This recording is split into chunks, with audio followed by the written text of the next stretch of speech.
E o que aconteceu do submarino? A gente sabe, eu sabia pelo menos que o James Cameron tinha feito várias viagens ou passeios até os escombros do Titanic para Isso. fazer o filme. Exatamente. E aí eu fui ler esses dias, foram 33 vezes. E parece que não era o mesmo submarino. Ou submergível. Não, acho que era outro. Era outro, né? Dá uma desligada no ar um pouquinho. Acho que era outro. E eu duvido, Lene, que você pede aquela coxinha lá da Real pra nós aí. Duvido.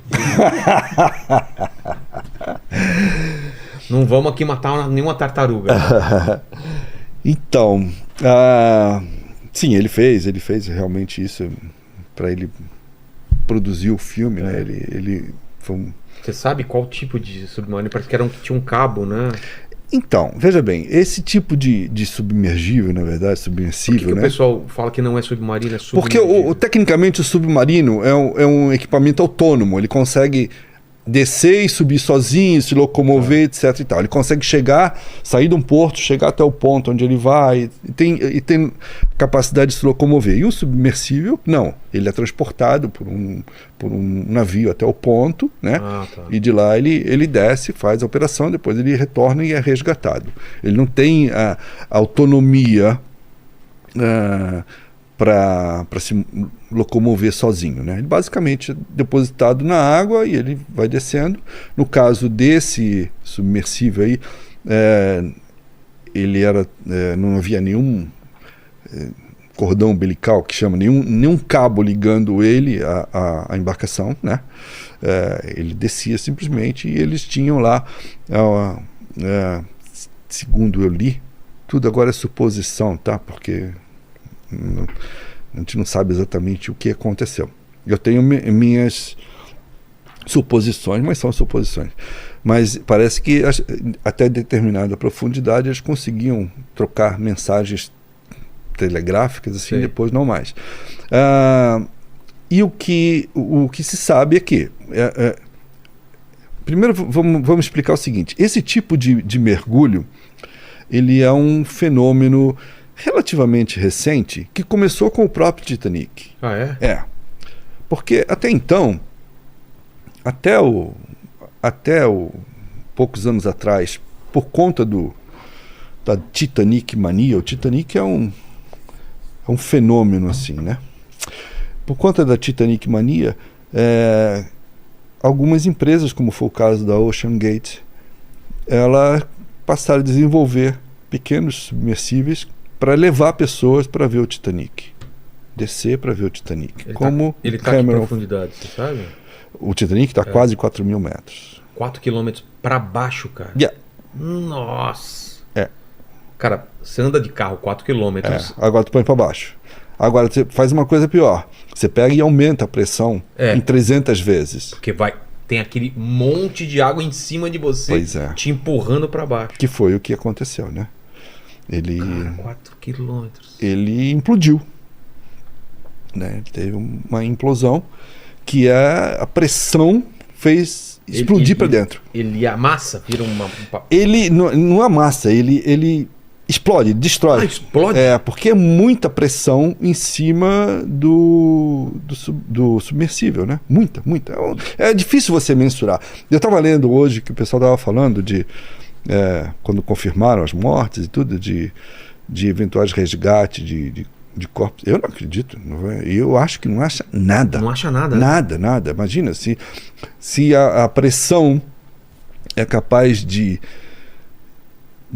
fazer virar frangalhos um submersível cujas paredes tinham 20 centímetros de espessura, de titânio e fibra de carbono, materiais extremamente resistentes, e a pressão transformou aquilo numa casca de ovo.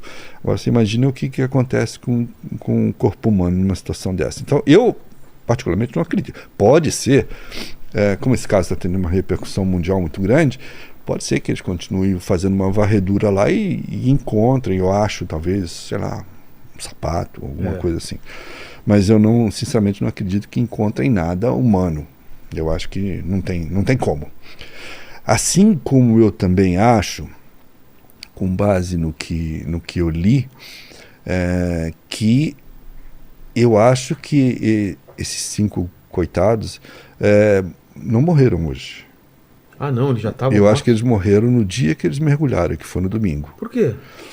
Porque... eu estou por fora do Ok, caso. vamos lá. Então vamos lá. Qual que foi o dia a dia do... Ok. No domingo, bem cedo, nas primeiras horas da manhã, começou a operação de descida do submersível com 5 pessoas lá dentro. Tem ideia de quanto custava? Falaram? Sim. Isso é público. Os pagantes,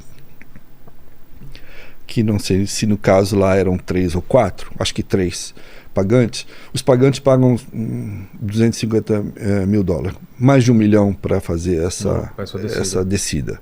E o planejamento era quanto tempo? Então, essa descida já havia sido feita antes por esse próprio submersível, no ano passado. Esse ano não, ainda não tinha acontecido nenhuma, mas no ano passado sim, ele fez uma meia dúzia de descidas.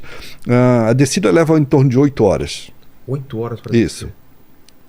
Não, desculpa, a descida leva 2 horas. Tá. A operação inteira é de 8 horas. Sim. Então ele desce durante 2 horas. E sobe mais devagar. E depois sobe, compensando. E a operação inteira dura 8 horas.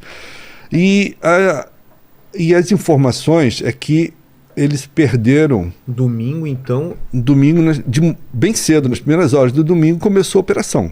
Então ele começou a descer. Local, começa a descer. O navio já estava no local, eles baixam uma prancha, uma balsa. Em cima da balsa está o submersível. As pessoas são colocadas dentro do submersível. Não tem uma portinha, não, porque o negócio é mais severo, é aparafusado para aguentar a pressão. Então, mesmo que você esteja... Tem imagem do submarino aí, Lênin? Coloca pra gente aí, por favor. Mesmo que a pessoa lá de dentro queira sair, ela não consegue, porque só é possível sair pelo lado de fora, se alguém abrir. Olha lá, ó. É isso aí. A entrada é por onde? Pela traseira? Não, ele deve ter em cima, ali onde está azul, ele deve ter o pessoal tá vendo aí, Lênin? Uma espécie de uma escotilha por onde entra. Para o pessoal ver aí. Na verdade é o seguinte, desculpa, falei bobagem. A entrada dele é feita pela frente dele, que é aquela parte redonda lá, que ela abre feito uma portinhola, né? Inclusive ali tem o banheiro que eles chamam, que é um cubículo. Tem isso também. Tem que ter, porque são 8 horas, então eles imaginam que alguém em algum momento pode precisar. Mas não é um banheiro, é só um lugar separado por uma cortina do resto do cilindro, onde ficam as 5 pessoas sentadas no chão, né? Não tem cadeira, não tem nada. Não tem cadeira? Não tem. Senta-se no chão, é um cilindro. Só consegue ficar sentado, não tem altura. E a visão como que é? A visão é praticamente nenhuma, porque você tem na frente aqui, exatamente naquela parte mais redonda, assim, onde é a porta, você tem uma janela, uma escotilha mais ou menos assim, que te permite, até que é de bom tamanho, tá? Que te permite olhar para fora. Porém, você tem que entender o seguinte, o Titanic está a 4 mil metros, onde não chega luz nenhuma. Ele está em completa escuridão, total. Então ele depende de iluminação, né, do próprio submergível para você conseguir visualizar alguma coisa. O que torna ainda mais difícil qualquer operação de resgate, digamos, dos restos do submersível. Por causa do escuro? Não existe visibilidade, por exemplo, né? E voltando ao assunto, o que eu acho que aconteceu? Conversando com colegas meus, inclusive. Eles começaram a operação e foram descendo no domingo de manhã e, ao que consta, a equipe do navio informou que perdeu o contato com eles após 1h45. A descida era programada para cerca de 2 horas. Então, eles, teoricamente, já estavam próximos do Titanic. Né? Quer dizer, próximos entre aspas, porque ainda deviam estar a quase, talvez, 1.000 metros de distância do Titanic. Entendi. Né? Mas já tinham descido 1h45 e perderam o sinal. Isso foi no domingo. Esse sinal do pessoal lá em cima, já era previsível que eles iam perder o sinal, não? Não. O normal é que eles mantenham algum tipo de comunicação, né? Ainda que precária. Pois é. A minha percepção, e também dos colegas que eu conversei, é que a implosão do equipamento ocorreu na própria descida. Durante a operação de entendi. descida... Já teve uma implosão, então. Exatamente. Na minha opinião, eles não chegaram nem ao Titanic. Entendi. Porque o equipamento implodiu antes de chegar no fundo.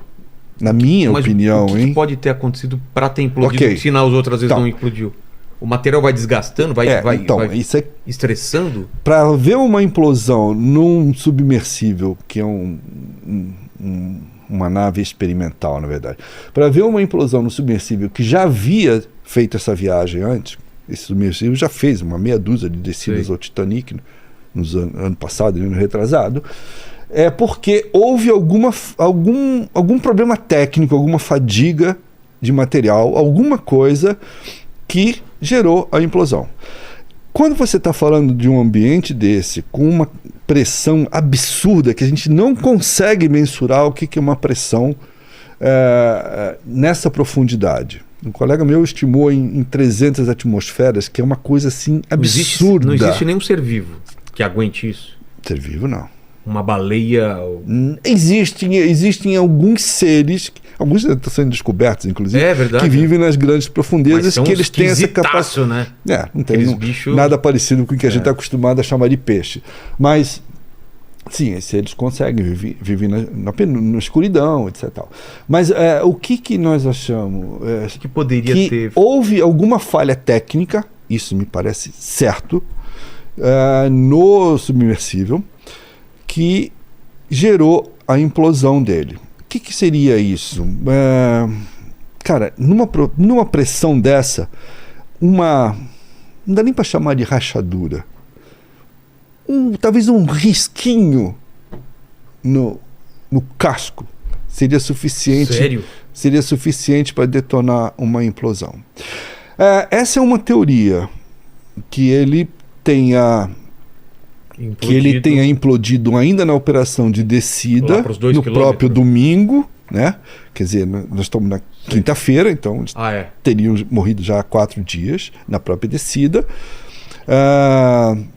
E a outra teoria vão surgir outras, mas uma outra que eu também li e concordo, é que eventualmente a gente nunca vai saber, eu acho, tá? Sempre vai ter suposições, mas certeza a gente não vai ter. Não tem sobrevivente, não tem nada. Aquela história. Não tem radar. Uma outra teoria é que talvez essa implosão tenha sido gatilho dela, né, detonada pela própria tentativa desesperada deles de avisar que estavam lá embaixo. Porque quando você está numa situação dessa, e já aconteceu várias vezes isso com submarinos, que você perde a comunicação com a superfície, você tem que usar os recursos mais primitivos para dizer, tô vivo, tô aqui. E o que você faz, basicamente, é bater no material. Produzir som. Produzir som, porque o mar tem uma capacidade de expansão sonora muito, muito grande. Então você produz som, batidas, né?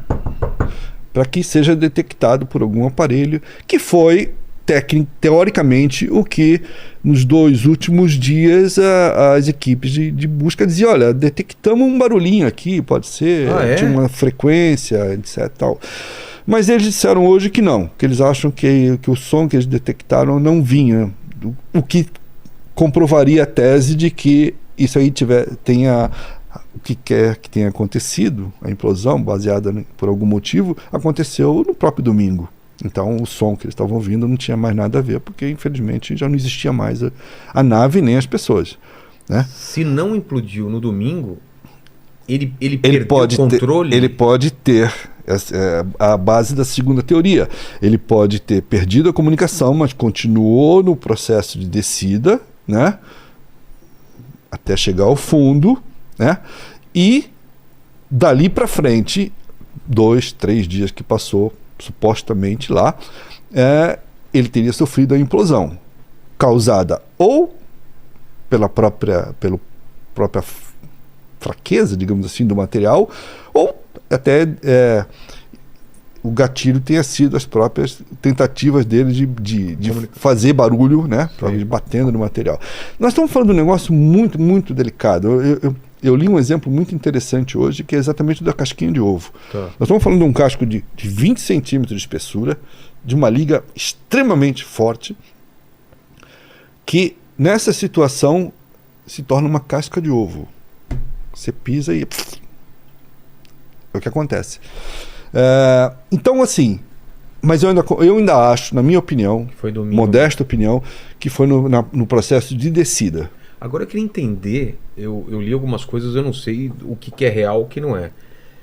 Aquele controle remoto que mostraram, era controlado à distância? Vê se você acha essa foto desse controle, Lênin. Não, como funcionava a operação? Eram só os turistas lá dentro, tinha um comandante, um cara que pilotava, a pilotagem como que funcionava? Eles eram uma equipe eles eram 5 pessoas, tá, né? Falando passado, porque infelizmente já não estão mais aqui. Eles eram 5 pessoas. Então você tinha o comandante, digamos assim, o encarregado de conduzir o submersível e mais 4. Desses 4, 3 eram claramente turistas. Não no mau sentido, mas turistas, sim, pessoas que pagaram para visitar o Titanic. O quarto era um pesquisador, não bem um historiador, mas é um pesquisador, uma pessoa que conhecia muito bem a história do Titanic. Olha lá, é isso mesmo? É isso aí. Cara, mas não me passa muita confiança. Pois é, esse é o ponto. As pessoas... Parece aquelas coisas da China, né, velho? Pois é. O controle do PlayStation 3 da China. É uma imitação de um controle bom, né? Agora, o mais irônico de tudo é o seguinte: o quinto passageiro era o próprio dono da empresa. Exato, se ele não confiasse, né? Pois é, ele era o 5º passageiro. Inclusive foi o último a ser confirmado. Né? Ele era o próprio dono. Criador do projeto, não do projeto, mas o maior divulgador das expedições era ele próprio. Na internet tem vários vídeos dele mostrando o interior do submersível, etc. Ele mostra esse controle de videogame, ele fala, para cima, para baixo, igual um jogo, para cima, para baixo. Agora, eu vou lhe falar uma coisa. As pessoas ficam muito impressionadas, dizem, como é que pode um negócio ser conduzido por um joystick de videogame? Isso não me choca muito, não, porque o material é plástico, mas na verdade o que interessa é o comando, né? E era tudo, pelo que eu vi nos vídeos que eles apresentaram, era tudo Bluetooth, etc. Tal. Isso não me choca muito, não. O que mais me impressiona é a concepção como um todo do projeto da expedição, que para mim sempre pareceu muito arriscada. É muito sujeito a falhas, né? Muito. Não é uma coisa que precisa dar muita coisa errada para dar merda. Não, geralmente as catástrofes, os acidentes vêm assim, combinação de 3 coisas que deram errado. Se o Lito aqui falar sobre acidente aéreo, é um monte de coisa. O Lito que eu digo, né? Assim, não é uma coisa. Um problema não derruba um avião. Exato. 5 problemas juntos derrubam um Exato. avião. Né? Aqui, eu diria que não precisa de 5. Porque você está numa situação muito e a gente não está delicada. falando é uma situação diferente de um voo, é uma situação muito mais limite. Muito mais. Mas seria mais perto de um astronauta, por exemplo, dentro de uma cápsula. Mais ou menos. Não é? Mal comparando, sim. E eu acho que o astronauta está muito mais seguro. Tem mais pessoas envolvidas na operação de controle e monitoramento dele do que alguém descendo a 4.000 metros. Ele consegue colocar uma roupa e sair da nave. Veja bem. Não tem como, né? Veja bem, o fundo do mar é a parte menos explorada do nosso planeta. Deve ter um motivo, né? Que é esse. É difícil. É difícil, é arriscado demais, né? E principalmente numa profundidade de 4.000 metros.